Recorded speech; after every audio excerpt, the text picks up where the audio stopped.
그 친구는 미사 때 신자석이 아니라 천장을 보고 강론을 하더라고. 그래서 왜 그러냐고 물었지. 이유를 듣고 고개를 끄덕였어.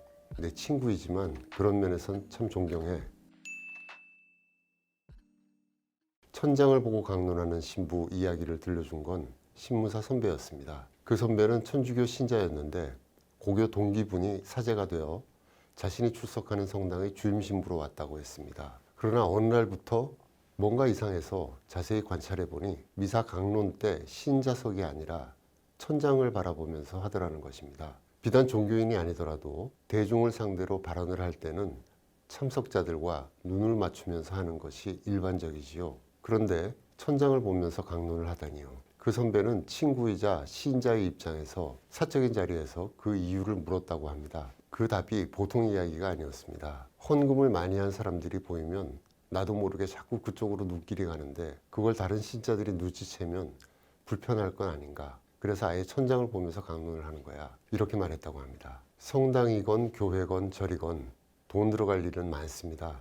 큰 일은 큰 돈이 들고 그럴 때에는 거액을 헌금한 분들이 고맙지요. 물론 그런 일이 사제 개인을 위한 것이 아니고 성당을 위한 것이라 하더라도요. 주임 신부라면 헌금 목록을 확인할 테니 누가 얼마를 헌금했는지 자연히 머릿속에 남게 되겠지요. 그러면 사제도 인간인지라 미사 때 거액 헌금자가 눈에 띄면 자기도 모르게 시선이 그쪽으로 향하곤 한다는 겁니다. 여러 번 그 사람과 눈이 마주치게 되면 주변 사람들도 눈치를 채게 되고 그러면 공동체에도 문제가 생길 수 있습니다. 그 신부는 적어도 헌금 액수로 신자를 차별하지 않고 공평하게 대하기 위해 노력하는 방편의 하나로 신자석이 아니라 성당 천장을 보면서 강론을 했다는 것입니다. 그 사제는 지금은 은퇴한 염수의 신부입니다.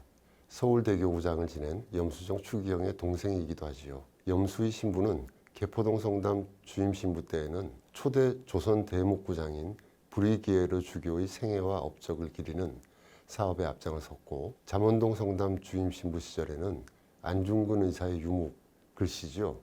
경천을 구입해서 서울대교구에 기증하기도 했습니다. 종교인과 종교단체도 이슬만 먹고 살 수는 없습니다.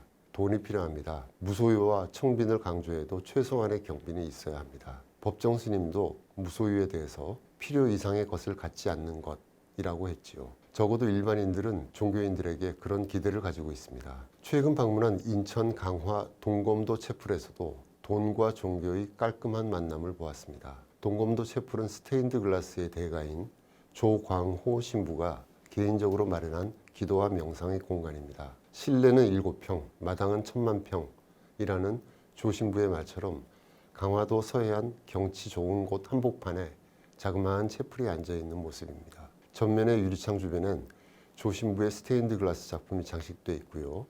정면으로는 갯벌을 넘어 만이산 정상이 멀리 보이는 곳입니다. 채플에 들어가 한참을 경치 감상에 정신이 팔렸다가 실내를 둘러보는데 명단 하나가 눈에 띄었습니다. 동검도 채플 건립 봉헌자라는 명단이었는데요. 이런 글귀와 함께 명단이 적혀 있었습니다. 하느님이 숨결이 가득한 자연의 아름다움과 이를 찬양하는 예술작품이 함께 어우러진 이 채플은 80여 명의 봉헌자들이 함께 참여하여 지은 집입니다. 종교와 직업과 신분을 초월하여 이 영적 쉼터 마련을 위해 정성을 다하신 분들의 이름 괄호 열고 가나다 순을 여기 새겨 그 뜻을 길이 기리고자 합니다. 명단에는 고 김남조 시인과 이혜인 수녀를 비롯해 이름을 들으면 알만한 문화인들과 홍라희 리움미술관 명예관장의 이름도 있습니다. 가나다 순으로 적다 보니 홍 관장의 이름은 거의 마지막 부분에 적혀 있었습니다. 홍 관장은 원불교 신자입니다. 불교 스님들과도 많은 인연이 있죠. 종교를 뛰어넘어 많은 종교인들과도 인연이 있습니다. 조광호 신부와도 오랜 인연이 있다고 합니다. 제가 과문한 탓인지는 몰라도 저는 홍 관장의 이름이 이렇게 80명 넘는 명단에 원오브댐으로 함께 가나다 순으로 적혀 있는 것을 본 기억이 없네요. 조 신부는 십시일반으로 봉헌하신 분들이라고 했습니다. 처음 채플을 구상할 때에는 공사 비용을 도맡겠다는 분도 있었답니다. 그러나 조 신부는 다 함께 정성을 모으는 방향을 택했답니다. 그래서 비용의 대부분은 조 신부 자신이 부담을 하고 뜻을 같이 하는 80여 명의 정성을 보태 채플을 완성한 것입니다. 그 말씀을 듣고 보니 80여 명의 명단을 봐도 특별히 한 사람의 이름에만 시선이 머물지는 않을 것 같다는 생각이 들었습니다. 특정인에게만 큰 후원을 받지 않는 원칙은 현 조계종 종정 성파 스님에게도 들었습니다. 성파 스님은 머물고 계신 통도사 서운함에서 된장 고추장을 만들어 판매하는 등 사찰의 자급자족을 고민해온 분입니다. 그런 바탕에서 8만 대장경을 도자기 16만 장으로 구워서 장경각을 만들었고 지금도 오칠 민화 작업을 하는 등 잠시도 쉬지 않고 일하고 공부하고 일하는 분입니다. 성파 스님이 특정인으로부터 큰 시주를 받지 않기로 마음먹은 계기는 출가 초기의 경험 때문이었다고 합니다. 어떤 신도가 스님에게 장삼 한 부를 선물했다고 합니다. 스님은 당시 입고 있던 장삼이 멀쩡해서 장삼이 필요했던 다른 스님에게 그 장삼을 주었답니다. 그런데 얼마 후에 그 선물을 한 신도가 아니 왜 장삼을 안 입으시냐고 물었답니다. 대답이 막힌 스님은 우물우물 그 상황을 넘겼답니다.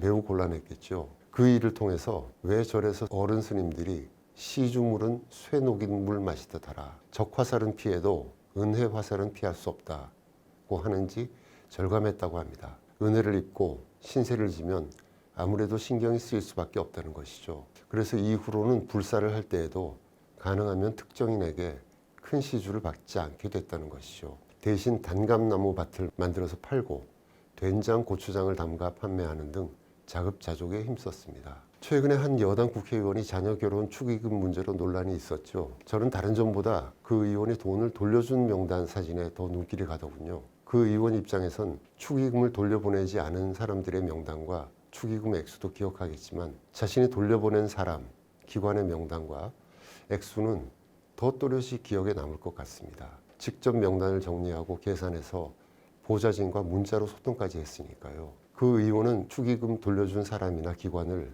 마주치게 되면 그 생각부터 나지 않을까요? 또 비슷한 업종에 있으면서 축의금을 내지 않은 경우가 떠오를지도 모르겠네요. 사람이기 때문이죠. 요즘 시쳇말로 눈으로 욕한다는 표현이 있더군요. 반대로 눈으로 고마워한다는 말도 있을 수 있겠죠. 눈은 그만큼 많은 것을 표현합니다. 종교인들이라고 해서 모두 다 성자는 아닙니다. 인간인 이상 얼굴 표정에 감정이 드러나기 쉽지요. 헌금 시주와 관련한 종교인들의 이야기 중 액수와 관련해서 시선 차별까지 염려했다는 부분은 오래오래 기억에 남습니다.